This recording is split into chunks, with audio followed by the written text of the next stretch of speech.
नमस्कार दोस्तों। यहां अब चुनाव हो रहा है तो मेरी पत्नी के अलावा यहां सबसे बढ़िया उम्मीदवार कौन हो सकता है। और अगर मेरी पत्नी चुनाव नहीं भी लड़ पाए तो मेरी बेटी है ना, फिर दूसरी जगह आ जाइए। यहां मेरे बेटे के अलावा कोई चुनाव जीत ही नहीं सकता। और फिर तीसरी जगह चले जाइए तो यहां मेरे बेटे से उपयुक्त कोई उम्मीदवार हो ही नहीं सकता। और चौथी जगह तो बड़ा इंटरेस्टिंग मामला है। वहां या तो मैं लड़ूंगा, या मेरी पत्नी लड़ेगी, या मेरी बेटी लड़ेगी। और एक जगह अब पत्नी और बेटे में यह कशमकश है कि उम्मीदवार कौन बने। और एक जगह तो स्थिति यह है कि पत्नी और खुद के अलावा विकल्प भी पैदा नहीं होने दिया। जी हां, राजस्थान के जो 7 विधानसभा उपचुनाव होने जा रहे हैं उनमें से जो 4 विधानसभा सीटें हैं जिन पर कांग्रेस लड़ने जाएगी, उन 4 सीटों की स्थिति कुछ ऐसी है और 5 की भी कोई इससे कोई ज्यादा जुदा स्थिति नहीं है।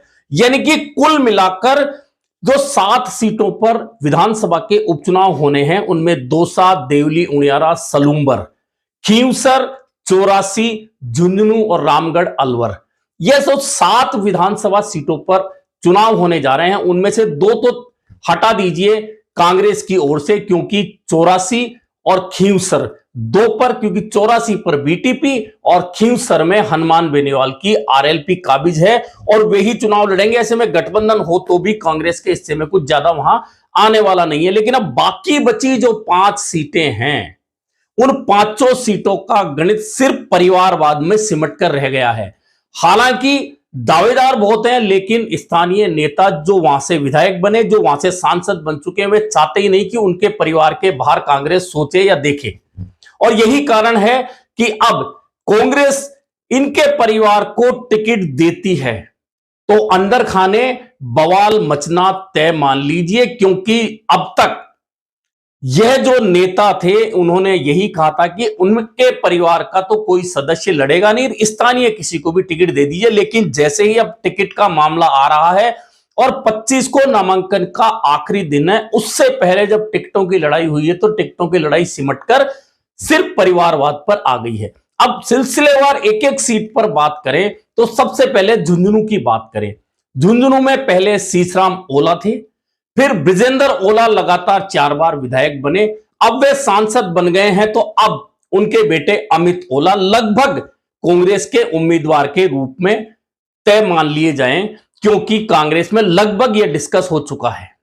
अब अगर शीशराम ओला, उनके बाद ब्रिजेंद्र ओला, फिर एक बार सांसद राजबाला ओला और अब उनके पुत्र विधायक के रूप में अमित ओला, तो फिर वहां कांग्रेस कहां जाए, बाकी के कांग्रेस लोग कहां जाएं, कार्यकर्ता कहां जाएं, यह सोचना कांग्रेस के कार्यकर्ताओं का काम है। कांग्रेस उनके बारे में बिल्कुल नहीं सोच रही है, इसलिए चिंता ना करें और अमित ओला के लिए प्रचार करने के लिए कांग्रेस के नेता कार्यकर्ता जो झुंझुनू के वे तैयार हो जाएं।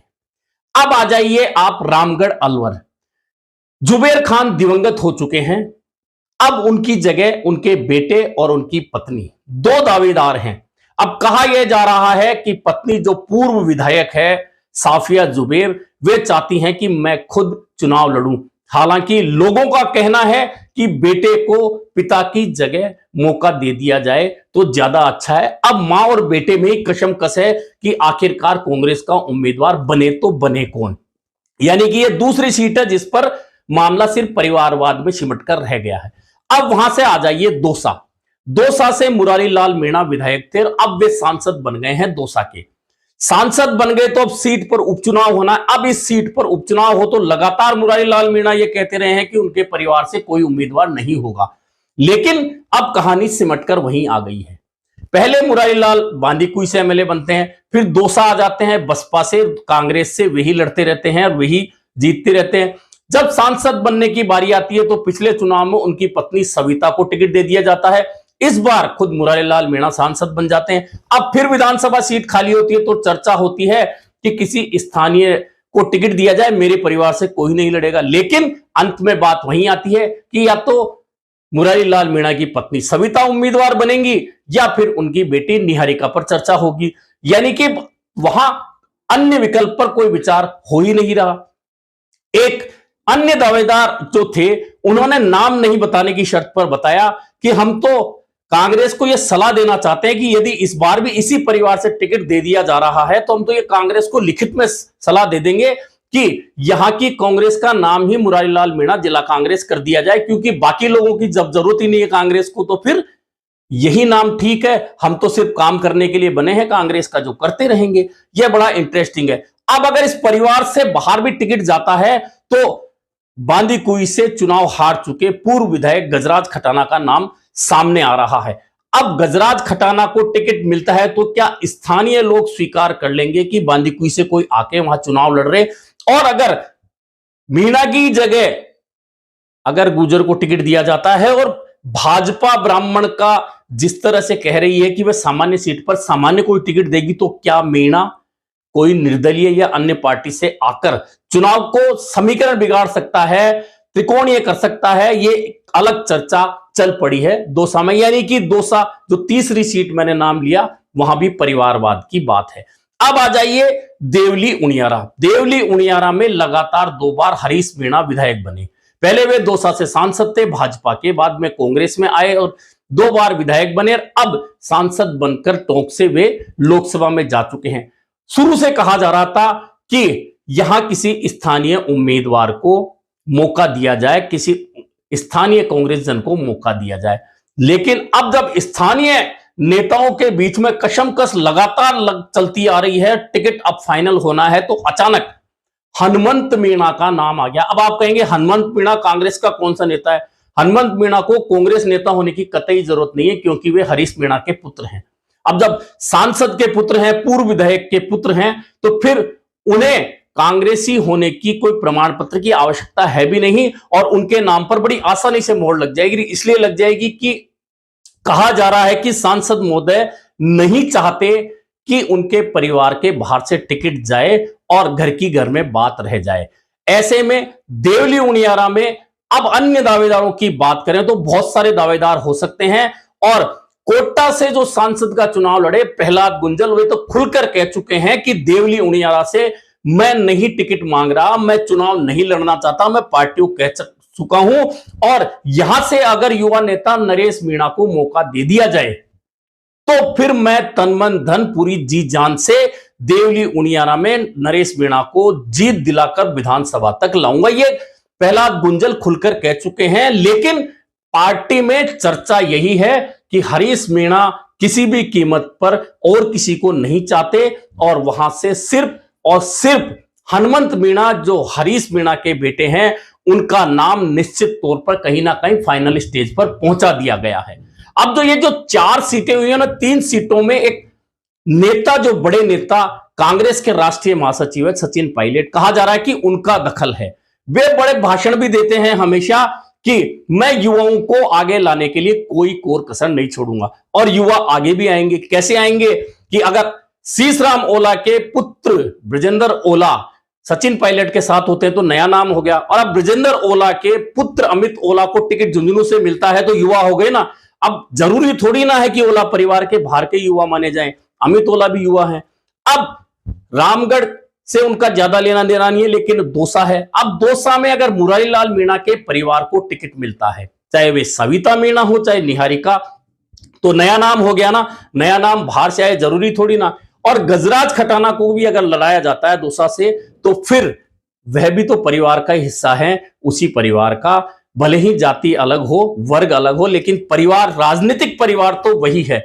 ऐसे में वहां भी यही बात है। अब देवली उनियारा चूंकि टोंक जिले की सीट है तो पूरा दखल सचिन पायलट का। अब जो चर्चा चल रही है, जिस तरह का मैंने बताया कि हरीश मीणा के पुत्र हनुमंत को लगभग फाइनल स्टेज तक ले जाया जा चुका है। स्थानीयों में आपसी कसमकस करा के अंतिम फाइनल स्टेज हनुमंत मीणा की बन चली है और कोटा के सांसद उम्मीदवार रहे प्रहलाद गुंजल की पूरी कोशिशों के बावजूद भी यहां शायद ही किसी अन्य पर चर्चा हो। हालांकि नरेश मीणा को लेकर स्थानीय लोगों की भी डिमांड है, युवाओं की डिमांड है।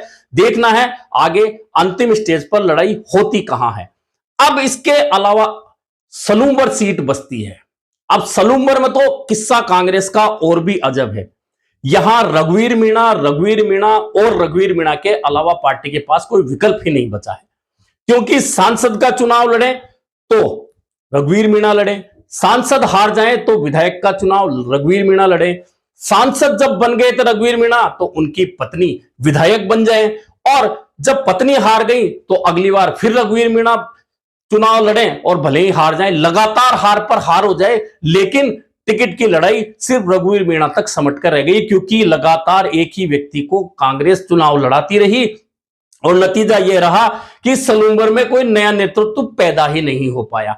कुल मिलाकर जो सारी कहानी कांग्रेस की एक परिवार में सिमट कर रह गई है तमाम सीटों पर, वो तो 84 और खींवसर में उनके पास विकल्प नहीं है, क्योंकि आरएलपी और बीटीपी के सामने लड़ने का शायद कांग्रेस साहस जुटा पाए, इसमें ज्यादा मुझे लगता नहीं। हालांकि अगर गठबंधन नहीं होगा तो उम्मीदवार तो उतारने ही होंगे, लेकिन कांग्रेस इन सीटों से बहुत ज्यादा उम्मीदवार नहीं उतार सकती, ना किसी से उम्मीद कर सकती है कि इन सीटों पर से कांग्रेस का कोई उम्मीदवार जीत के आ जाए या टक्कर में भी आ जाए, ऐसी भी संभावना बहुत कम लगती है।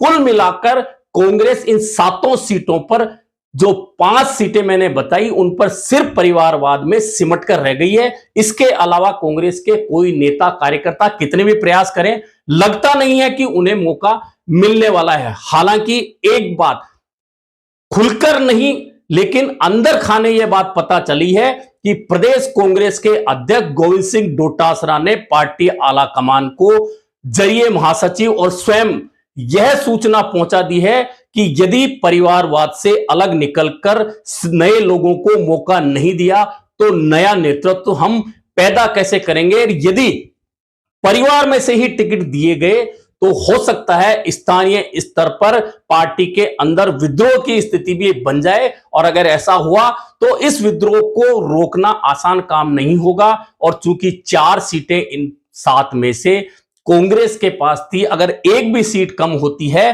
तो सिर्फ इसका कारण यह होगा कि कांग्रेस सिर्फ और सिर्फ परिवारवाद पर आगे बढ़ी है, और जिस परिवारवाद को लेकर भाजपा पूरे देश में कांग्रेस पर आरोप लगा रही है, उस आरोप से मुक्ति पाने की बजाय कांग्रेस लगातार राजस्थान की 7 विधानसभा उपचुनावों में से 5 सीटों पर सिर्फ परिवारवाद में अटकी हुई है। अब देखना यह है कि परिवारवाद की नैया पर सवार होकर क्या कांग्रेस की नाव में जो छेद होने वाले हैं उसमें नाव डूबेगी, या जो उम्मीदवार परिवारवाद के सहारे मैदान में आएंगे वे तैरकर इस राजनीतिक समुद्र से बाहर आ पाएंगे।